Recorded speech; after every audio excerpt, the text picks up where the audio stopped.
there's so much to get into here. It is dark. It is a roller coaster. I want to issue a trigger warning, but I don't really know where to even begin with the potential triggers. So I'll just say that, there's abuse, there's homicide, there's a lot of dark stuff. Discretion is advised on all fronts. And, I will now take you through the life of Gypsy Rose, the life up until this point. Are you ready? I'm so ready, Chandler. Okay. So from the time she was very young, Gypsy Rose Blanchard seemingly suffered from a variety of ailments, Lauren. Okay. She was very, very sick. She spent her life in a wheelchair and was in and out of hospitals, surgery after surgery, and took dozens of medications. And spoiler alert, all of these illnesses were fabricated by her mother, Dee Dee, who, had Munchausen's by proxy. Or I don't know if you say that Gypsy suffered from Munchausen's by proxy. Maybe that's the correct way to say it. But, that is the TLDR of this story. And the details of it are so staggering. And it spans over the course of her whole adolescence to like early adulthood. I'm so interested in the idea of Munchausen by proxy. I think Munchausen's is when you're faking an illness. And I think by proxy is when you're doing that to another person. As I'm putting the words together. But yeah, it's when someone else is like making you fake an illness. So Munchausen's Yolanda. I'm forgetting her name. Munchausen's Yolanda. Munchausen's by proxy is like sharper objects like that. I don't know if you ever watched that show. I did not watch that show, but spoiler alert for that. Sorry. Disclaimer to Yolanda Hadid, we do believe you, and that's just what Lisa Rinna so coldly accused Yolanda Hadid of having, which was absolutely not the case. Lauren, what you're going to learn here is that who Gypsy Rose could have really used, in her adolescence? Lisa Rinna. Oh, interesting. Oh my gosh, Chandler. That is staggering to consider. If only Lisa Rinna had lived near Gypsy Rose, she could have called out her mother and saved her mom's life, potentially. Literally, she could have made Dee Dee own it, and we would be in a much different situation. But let's get into the life of Gypsy Rose. Okay, perfect. And by the way, I just want to say this. I know the brass tacks of what happened. I don't think that you can be a lot like on social media and not know that like the bare minimum of what happened, but I know no details. Like all I know is that the mom is dead and that the boyfriend was involved and Gypsy, I don't know who did what. Is free. Gypsy's free now. Is free. And it's strange to me that she seems to be a very celebrated murderer or murderer accomplice. So it's going to be interesting to have you unpack this for us, Chandler. Yes. Okay. So July 27th, 1991, Gypsy Rose Blanchard is born in Louisiana to Rod and Dee Dee Blanchard. This birth date is a little bit contested, but this is, I think, the most accurate birth date that we have landed on as a society, and I think this is what Gypsy would, call her birthday. Okay. So Gypsy's parents, Rod and Dee Dee, first met when he was in high school, and Dee Dee was a little bit older. So she told Rod, he was 17, that she was 21, but really she was 24. So there was already starting to be some lies about age. And they were dating and she fell pregnant, and he then decided, the right thing to do is to marry her, and they were married before Gypsy was born. Okay, well, that's good. Yes, but his marriage to her unraveled. He realized, he woke up on his 18th birthday and realized that he was not in love with her, and they actually separated before Gypsy was even born. He said, I knew I'd gotten married for the wrong reasons. So Rod and Dee Dee were only together for a short period of time, and Dee Dee then really became Gypsy's, primary caretaker. Okay. If we can even use those words about her. So there's a lot here with her early life that I'm going to try to take you through as quickly as possible before we get into, the murder and, the aftermath. Okay. But yeah, there's a lot to get into. So just buckle in. So I'm buckled. When Gypsy was 3 months old, Dee Dee believed her daughter had sleep apnea and began taking her to the hospital for this. Quick side note, I didn't know that babies could have sleep apnea. I thought that was just for like older men, like our dear father. Isn't sleep apnea pretty dangerous too? I don't know. Yeah, it's like you're not getting enough oxygen or something. And I didn't know that was something that babies could suffer from. But the doctors didn't find anything wrong with Gypsy. But Dee Dee was still convinced that Gypsy was ill. Okay. And she told Rod that she believed that Gypsy had a chromosomal defect and that all of her health issues really stemmed from that. Dee Dee is not a geneticist or a doctor of any kind, but she had a keen understanding, at least, she made people believe, of Gypsy's physiology and, what she was suffering from. So there's something called a mother's intuition, Chandler.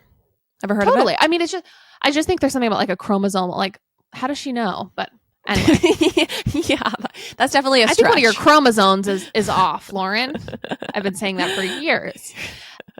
So in a lot of the documentaries, they show this like video footage of Gypsy as a toddler, and honestly, she seems normal. Like everything seems to be like, normal. Checking out. Like she doesn't seem to be someone who is suffering from a lot of ailments. She's hitting the milestones. Yeah, and there's this moment where Rod and his wife, Gypsy's stepmother, say, "Oh, this is before everything really started to, happen," because Gypsy looks like a normal little toddler. Oh, wait, really quick. This also happened like when she was an infant, right? Like from an infant, she thought that the baby was sick. Honestly, the minute Gypsy was alive, the Munchausens by proxy began. Wow, this is so dark.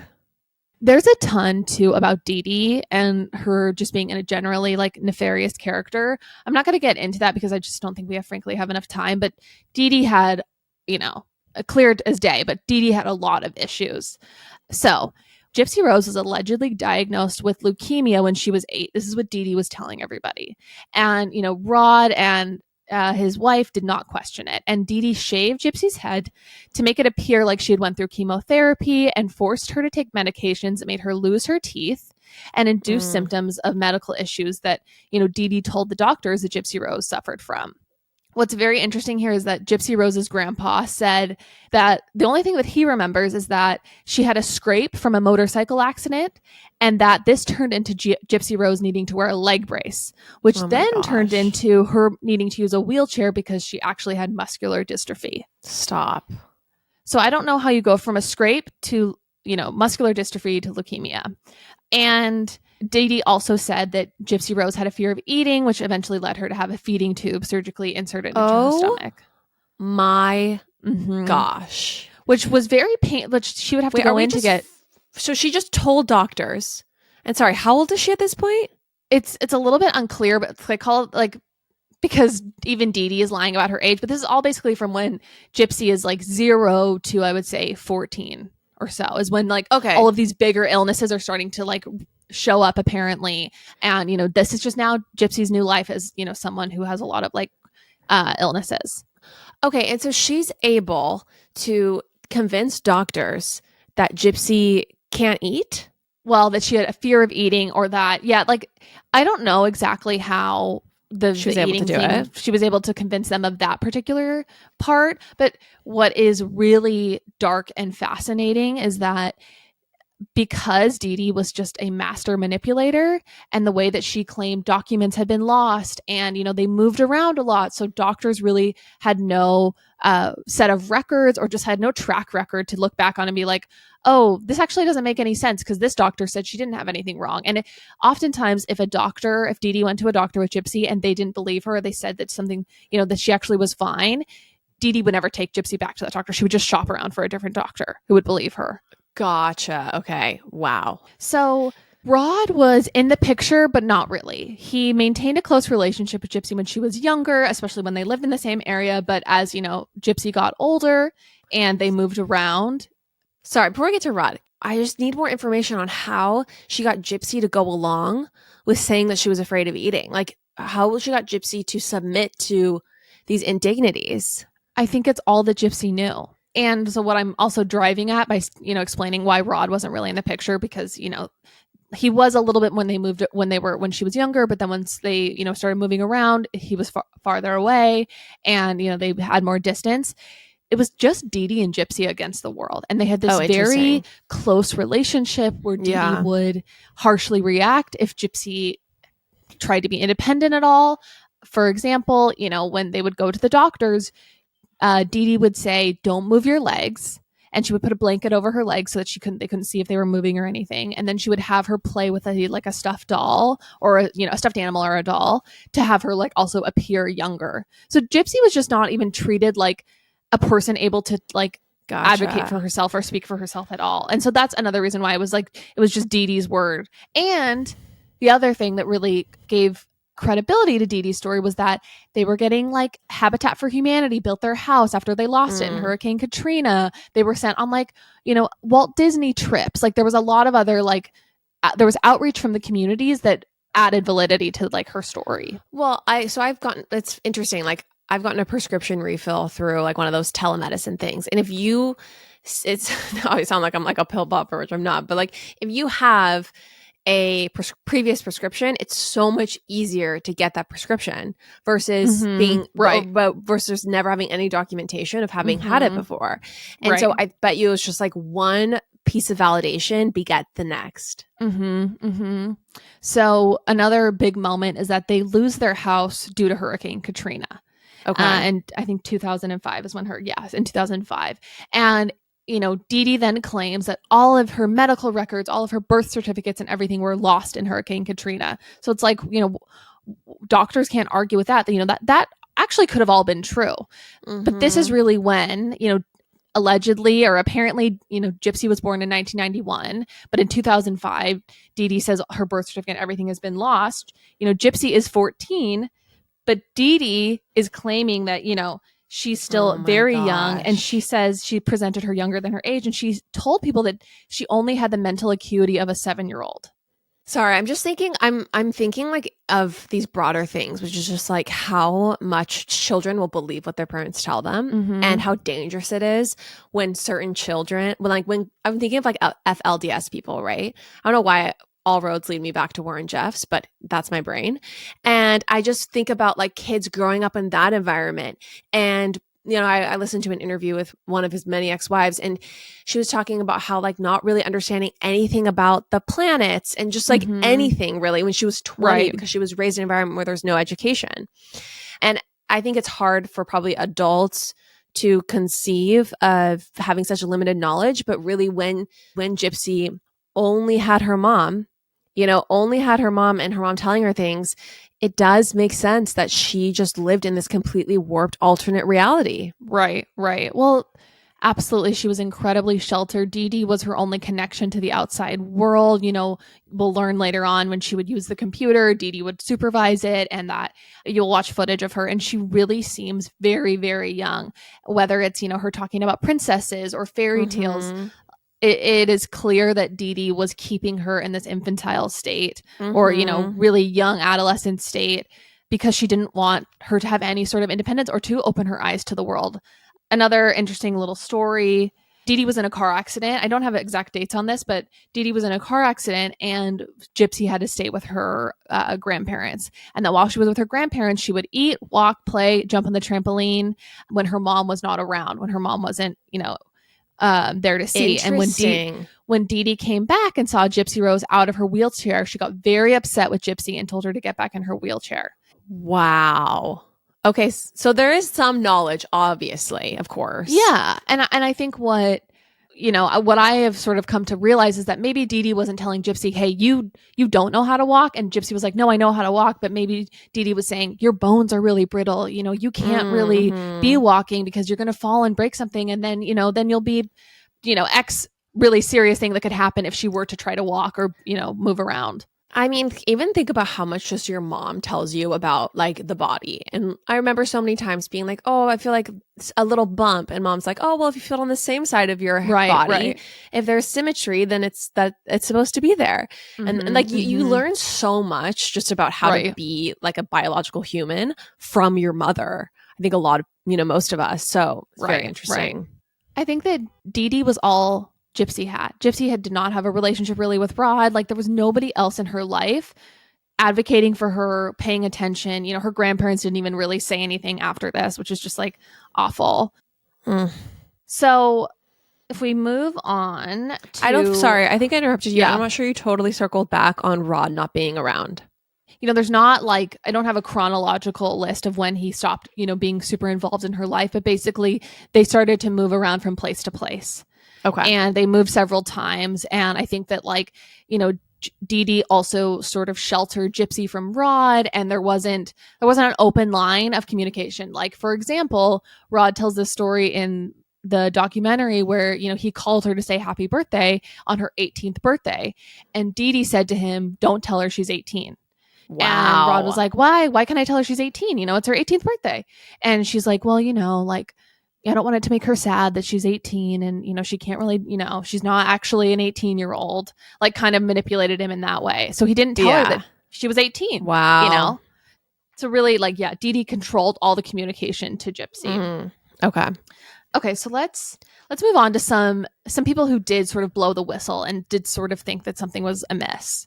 Okay. So when Gypsy was 14, she saw a neurologist in Missouri who came to believe she was the victim of Münchausen Syndrome by proxy. However, he never reported her case to authorities. He said he didn't think there was enough evidence to act. Another moment where she really could have used Lisa Rinna. Yeah. In 2009, an anonymous report was made to authorities stating that Dee Dee's accounts of Gypsy's ailments had no medical basis. This then resulted in 2 social workers or caseworkers visiting their home, but Dee Dee really convinced them that nothing was wrong. And, that's really shocking to me. One of the commentators in the documentary says this, and it's come to mind multiple times. Like, literally every single person in Gypsy's life failed her. Every single person, from her family to, social workers to doctors. Like, there was nobody who saw what was going on and, tried to get her out of the situation. It sounds like there might have been a few people who saw warning signs, but like at every juncture that, Gypsy's mom was able to subvert those efforts. And it sounds like the efforts were not, made with a ton of like, vigor. They weren't super strong efforts. It was like, hey, I'm raising this flag. Okay, I'll take your word for it. Back off. Right. It's not like there was somebody who was blowing the whistle from the get-go. So as Gypsy is getting older, as that happens in life, Dee Dee then continues to lie about her age, going as far to then alter the dates on her birth certificate, probably a new one she had made to make her seem younger. But Gypsy was growing up and she was becoming harder for Dee Dee to control. Okay. So you might be asking yourself, why didn't Gypsy get up and walk around and tell someone what was happening? Your mother controlled so much. Many people just can't understand why you didn't just get up and walk out of that wheelchair. You weren't sick. It's mental, it's emotional, it's physical. All these reasons combined together is what prevented me from just walking out of that situation. Give us a sense of the fear that you felt. I feared more than anything that if I ran away, that things would be worse for me at home. Like, she has nobody. Yeah, and it's like we grew up with infinite safety net in terms of just like our parents. We could always go move on with our parents. And I remember the fear of being like 19 and just being like, oh, I have to like, figure out how to make money and survive in this world. And I can't imagine if you have like probably no education, no ability to understand like how things work. Real life. You're probably not even watching movies that are showing you how real life works. Like, this is your survival depends on playing along. Yeah, it's really dark to think about. We learned that Dee Dee also had Gypsy see hundreds of doctors in order to keep them from seeing the patterns. In one instance, a neurologist doubted her muscular dystrophy and told Dee Dee that she'd been misdiagnosed. But, instead of being happy, you've been misdiagnosed or you're good, Dee Dee storms out and refused to return to that doctor. Gypsy Rose said that Dee Dee wouldn't let her speak during doctor's visits and told her that she ever tried to escape. Police wouldn't believe her story. It's so wild. Okay. Munchausen by proxy parents will go to the ends of the earth to maintain that they have a sick child, to keep up this story. So in 2008, they had moved to Springfield, Missouri. Gypsy is now actually 17. But, that's obviously not the age that Dee Dee is going by. Habitat for Humanity builds them a home. I remember hearing that they built them this home that was totally, wheelchair friendly. And, it had a jacuzzi for Gypsy's muscles and everything. She also appeared on Dr. Phil. She went on Dr. Phil. There was an outpouring of support, including many charitable contributions, such as free trips to Walt Disney through Make-A-Wish, backstage passes to Miranda Lambert concerts, the works. I just want to say really quick, I feel like there's such an interesting intersection. The Venn diagram between fraudsters and attention seekers is really a lot of times a circle. Like, I think about someone like Jen Shaw, right? Who was scamming the elderly and really doing something like Gypsy's mom that would make you want very little attention on you, right? Ostensibly, so you could continue your scheme. You want as few eyes on you as possible, but it's just so interesting how so many of these perpetrators also want validation, or they just want attention. They want that attention. Well, I am not a psychologist or a psychiatrist, but, I feel like Munchausen's by proxy, especially with, needing that, the medical aspect of it is all about the attention and, like the outpouring from people, of support and just attention. Okay, really quick. Is that what the whole motivation is? Is that why these parents do this, or why these caretakers I don't do know. this? I don't know. It's probably attention and support and control. And also, it's like somebody needing them. I think that's the other really big part of it. It's they need someone to need them so badly, on a live and die level, Yeah. And that's what and that's why I think Dee Dee wanted to keep Gypsy so young, is that she never wanted her to grow up, and even if she was sick, to like not need her as much. That would be my armchair psychology. I feel like mom has a little bit of a touch of the Munchausen by proxy. Oh my God. Just as like she has like a 1% touch of it. Like in terms of whenever we had like a little symptom, it would be like, I think you need to go to the emergency room. I remember one time she sent me to the emergency room when I was 19, when I had swollen bumps on the back of my head. She was like, if it's a brain tumor, you can never be too careful. You gotta and of know. course they were lymph nodes. Right. There's a touch of Dee Dee and Deb. That's all I'm going to say. Maybe a touch. Yeah, you're not totally wrong. She'd probably honestly, understand it herself. But it has made us very cautious people who are not afraid of doctors, which, I'll take as a win. It's so true. Let's get into Gypsy's first escape attempt. So Gypsy is now 20 years old. All right. So this is in 2011. She meets an older man at a sci-fi convention she attended with family friends. And so she's let out of her mom's sight for this. This is, it's not totally clear to me how this was a sanctioned, visit or sanctioned event, but somehow she's able to go with trusted family friends to a sci-fi convention. Okay. While she's there, she meets this older man who she tells, her story to, and she says, "This is what's happening to me." Whoa. And he says, "Pack your stuff. You can come live with me." And she does. She packs her things. She sneaks out and she hitchhikes a ride, with the intention of joining him in Arkansas. Within hours, Dee Dee has found her, dragged her home, and then smashed her phone and computer. And Gypsy says, "My God, that her mom said, if you ever try to do that again, I'm going to smash your fingers with a hammer." Okay, one thing I want to say, and this is like major trigger warning.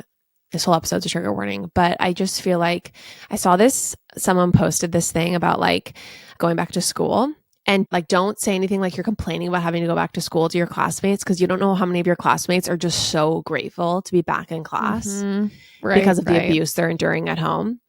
I mean, obviously she's not necessarily a child at that point, but it's just so terrifying to consider that moment when she broke free ostensibly, or thought she had, and then she was back and her perpetrator was just like unleashing. Well, and unleashing, and then Gypsy said that if she didn't behave right, or she wasn't good to her mom would like favor the cat. Like it was just, they were living in the storm of Dee Dee's emotions. So we then get to Gypsy meeting Nicholas Godejohn. This is in 2012. This is 1 year after that escape attempt. So even though Dee Dee was making Gypsy Rose act much younger, Gypsy was obviously interested in boys and wanted to start having contact with them. She secretly made an account on a Christian dating website. And Gypsy met Nicholas on that website 3 years before Dee Dee's murder. And, Nicholas said, "It was almost like love at first sight. I just connected with her instantly." Wow. And, a year into their online relationship, Gypsy told Nicholas that she could walk and that she didn't need a wheelchair. I mean, isn't it also interesting that Gypsy's drive to reproduce, like her biological instinct to like have sex, is what freed her on some level? Right. Like I just also think about how that's such a strong, obviously, thing. I just think that that's so interesting too. It's like Dee Dee could not control the biological instincts that were going to come up within Gypsy. Right. And what's really hard is that, she met Nicholas, and Nicholas had a lot of issues. He, I don't know how much of the really dark stuff to get into. Not that it's necessarily dark, but like it's the more PG-13 stuff to get into. But, he said that he had multiple personalities, and, he kind of introduced her to BDSM. He also suffered from Asperger's and autism. Wow. And, he kind of introduced her, I would say, to a darker side of sexuality. They were in this relationship for 3 years. So after communicating online for more than 2 years, they decided to plan an actual meetup. And obviously it's not like Gypsy could just go out and, go meet up with him. So they decided that Gypsy would go with her mom to see the live action Cinderella movie.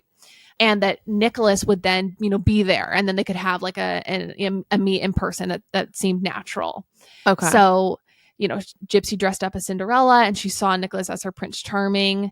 And, she hoped that when Dee Dee saw him that she would approve, but she didn't. Dee Dee was like, who's this guy? Why is he here seeing a kid's movie? He doesn't have a kid with him. It's so weird. Fair point. And even Gypsy in one of the interviews is like, it is kind of weird, but she didn't have any understanding of the real world. She had no grasp on the real world, which is something I'm going to come back to. She literally was like, I'm going to dress like a princess. He's my prince. Right. A part of this that is worth noting is that they then literally had sex in the movie theater bathroom. What? Yeah. At the Cinderella? Mm-hmm. Yes. Wow. Yeah. The drive to procreate, Chandler. I know. I mean, not to become National Geographic on this, right. But it is just human primates. They will go to a lot of lengths in order to further the species. Exactly. It's like you can't fight it. We need David Attenborough's voice narrating Gypsy and her boyfriend in the Cinderella dress. The drive to procreate between these two primates. So this is Gypsy's talking, and she says, she, as in Dee Dee, got jealous because I was spending a little too much attention on him, and she'd ordered me to stay away from him. And needless to say, it was a very long argument that lasted a couple of weeks. Yelling, throwing things, calling me names, bitch, slut, whore. Whoa. Yeah. So Godejohn said that Gypsy no longer wanted to live with her mother and wanted to run away with him so that they could be together. But obviously running away wasn't an option. She'd already tried that. And she said she had had enough and that she didn't hate her mother, but that she wanted her dead. And Gypsy later then says, it was not because I hated her. It was because I just wanted to escape her. So they started to make plans for how they would be together and help her escape Dee Dee. And Gypsy Rose alleges that the murder was the last case scenario and that they tried to think of a less extreme measure to get away from Dee Dee. But they didn't come up with something, less extreme. They hatched this plan all over Messenger and texting. All of the plans were over Messenger. They were hatching how this would happen. He would obviously travel down there. He would be the one to murder Dee Dee. And, they would run away together. So wait, so she said, I don't hate her, but I want her dead. Yeah. Okay. I love the distinction there. Once again, this is a person who does not have a grasp on reality and who is so desperate. I mean, I'm not saying she did the right thing by any means, but she doesn't have any grasp on the real world or real world consequences. I mean, she's literally they're putting all of their premeditation murder plans, into text message. Right. Okay. So Gypsy and Nicholas, after the initial encounter, and Gypsy's and Dee Dee's abusive and telling her, that she can't see him, they start hatching this plan together. Mm-hmm. Yeah. And they create the plan via text that they're going to do this. Via text. Yeah. They don't live in the same place. Yeah. But they, after Dee Dee goes to sleep, Gypsy goes on the computer and she messages him, and, that's where their relationship all existed, was online. Is Gypsy at this point, did she ever get her computer back, or is she only accessing the computer? Oh, she does get it back. I think so. I think she has computer access. Yeah. Okay. Yeah. That makes more sense. At least she's posting on Facebook. They're posting on Facebook about each other. Her and the boyfriend. Yes. She's sending him sexy photos. And is she posting them publicly or just sending them to him? I couldn't tell, but some of them, yes. Wow. Okay. So she's definitely stretching her wings of freedom a little bit within the house. Oh, totally. Okay. I think at this point she's fully living a double life. Okay, gotcha. Okay, so her mom doesn't see these posts. Oh, no. I don't think so. Oh, okay. That makes more sense. I don't think on her so, Finsta or whatever. Her Fin Facebook. I don't know exactly, but I think she's leading a covert relationship with him online. Gotcha. But what's weird is that they also shared a Facebook or something. So they hatch the plan, and then the plan is put into action. And so on the night of June 9th, 2015, he takes a bus from Wisconsin to Missouri to meet up with Gypsy. And, what they've decided is that they'll wait till Dee Dee is asleep, and then she'll give him the signal that he can come in the back door, and then he will commit the murder, and then they'll run away together. Okay, before we get them to the murder, is there any conversation where Gypsy lives in an alternate reality, right, that her mom has constructed. And so you can understand why she would be driven to extreme, desperate measures. But Nicholas is, for all intents and purposes, a normal adult. So is there any moment where he's like, I don't want to murder your mom. I'm sorry you've gone through so much, but I don't know that I want to go to jail for the rest of my life. Like, what's the conversation there? I don't think Nick had a full set of mental tools to help him understand the situation and what he was getting himself into. This is a story that's going to require earmuffs, but it's very quick. And I think it, explains that Nick was arrested at one point. Nicholas was arrested for fondling himself to pornography in a McDonald's for 9 hours. Okay, I think that told us everything we needed to know. Okay. I wasn't going to share that story because it's go. Yeah. I wasn't going to share that story because it is quite graphic, but I think it answers your question. That context was absolutely needed to make this entire thing, to make the math. So thank you. Yeah. Yeah. And he loved Gypsy and he was willing to do anything for her. So if we get to the night of the murder, and it's gruesome.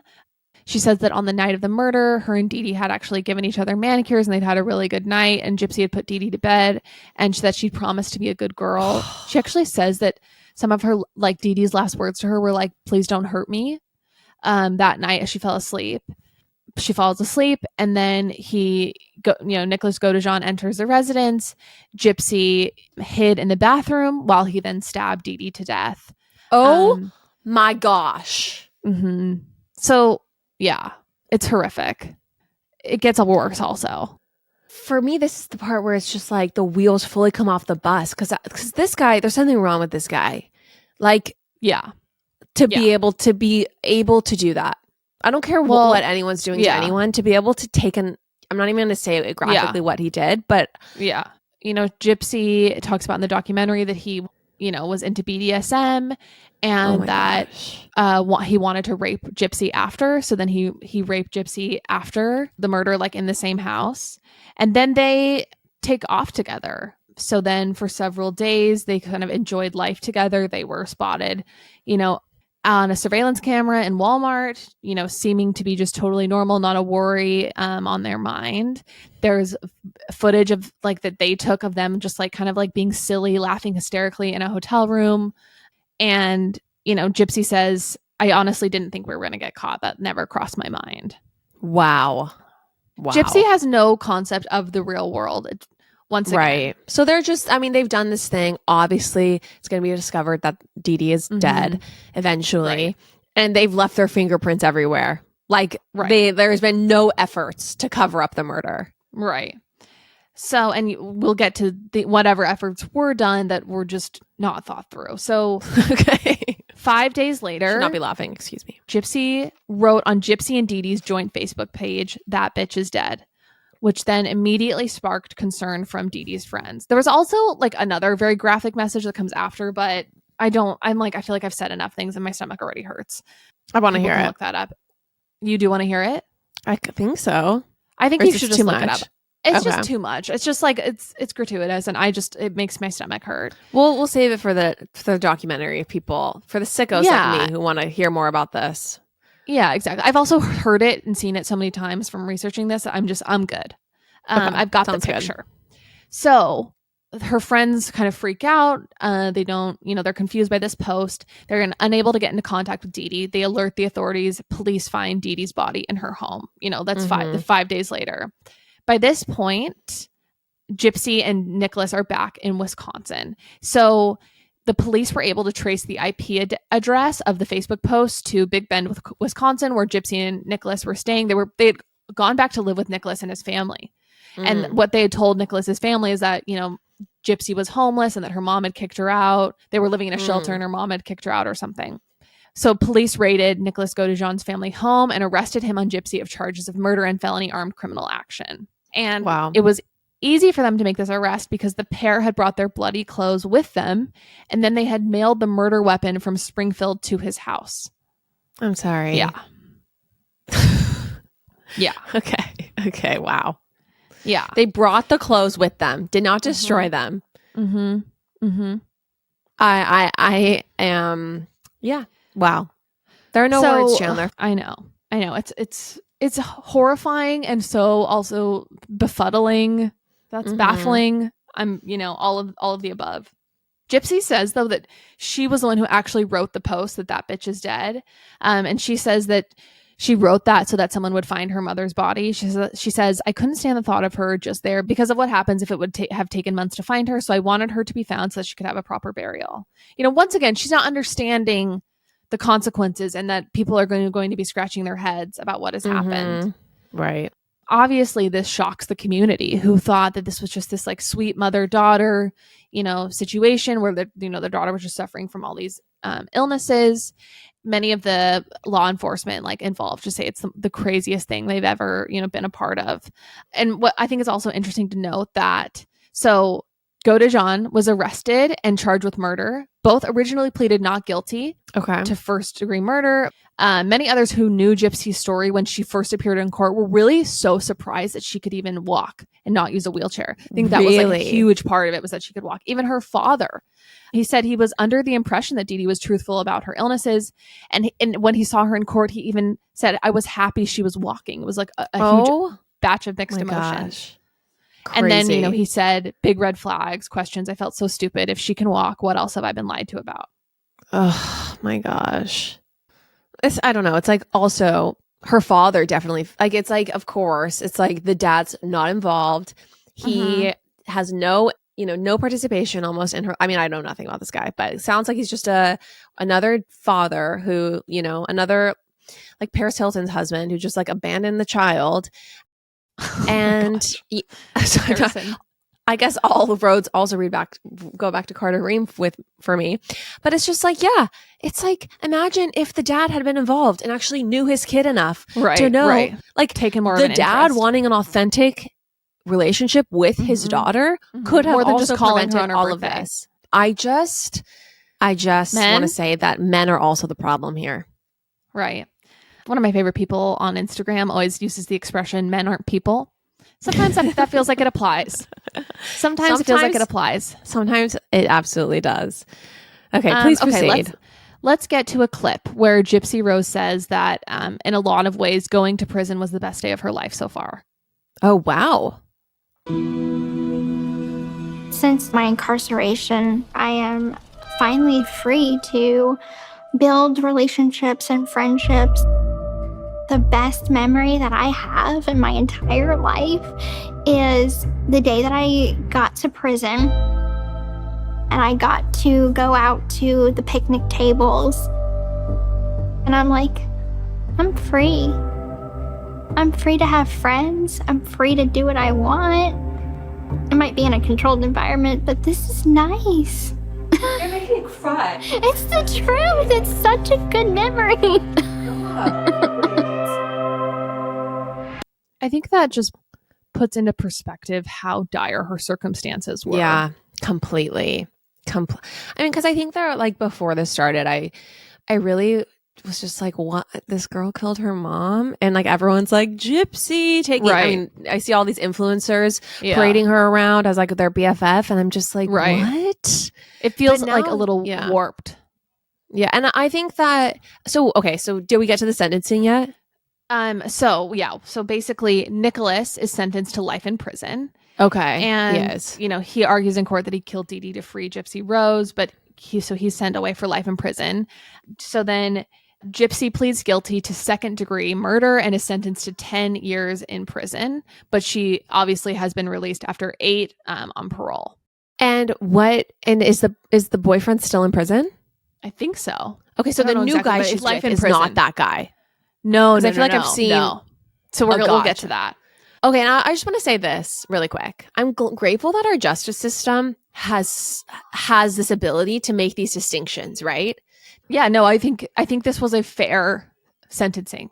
I think that, yeah, it is heartening to see that the justice system didn't think that the rest of her life should be defined by what her dire circumstances drove her to. And I think even if you look at what it drove her to, she actually, she did plan her mother's murder. And I feel weird even like making this distinction, but Nicholas was one who carried it out. Oh, for sure. Yeah, absolutely. And again, if you're capable of committing that act, you should go to jail for life. Right.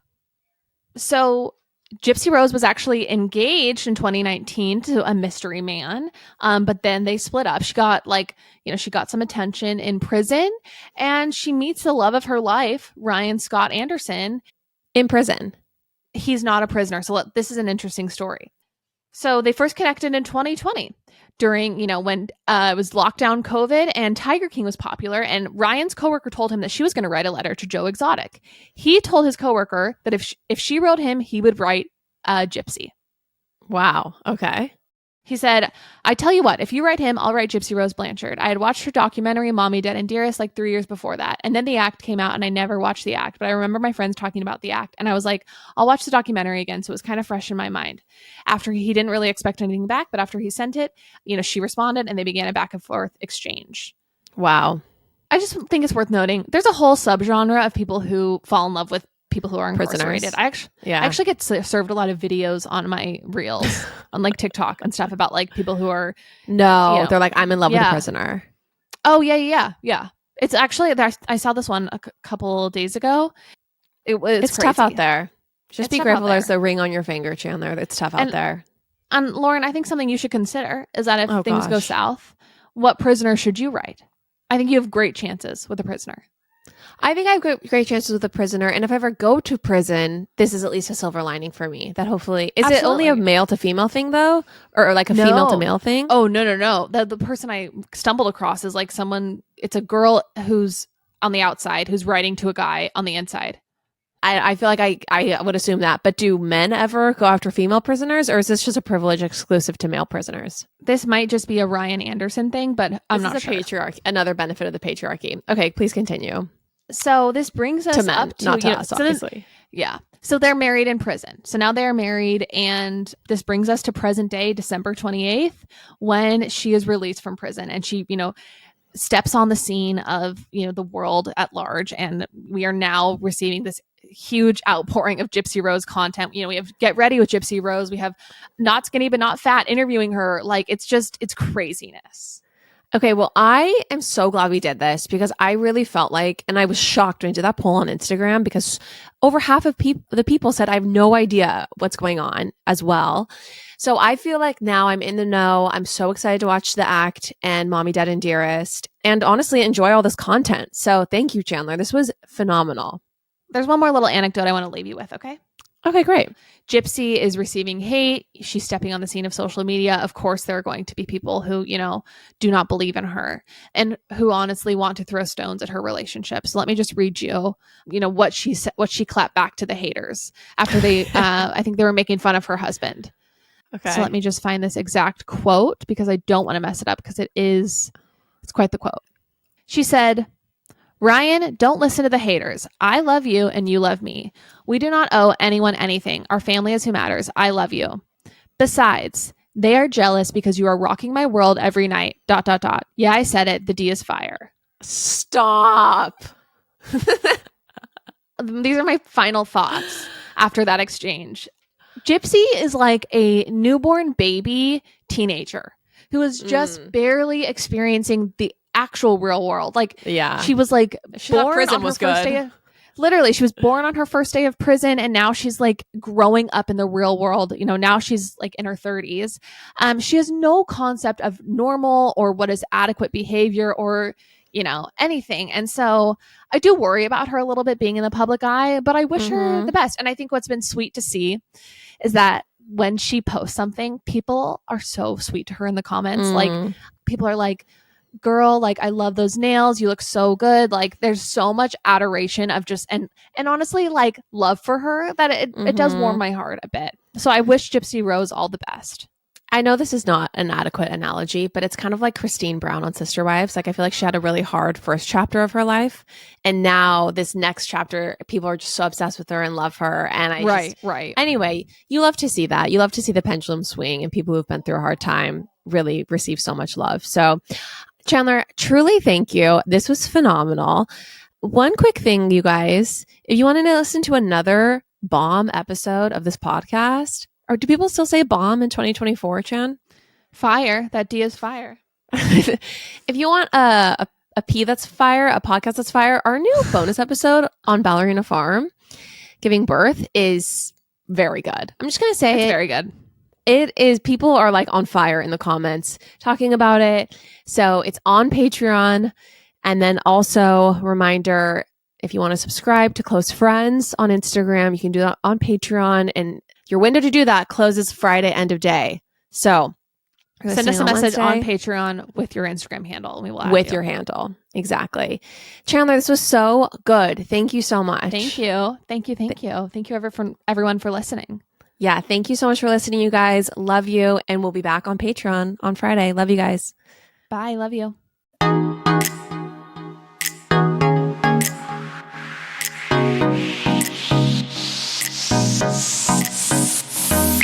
That's all for now, folks. Don't forget, give us a 5-star review, hit us up on Instagram at Popapologists, and we will see you next week, live every Wednesday.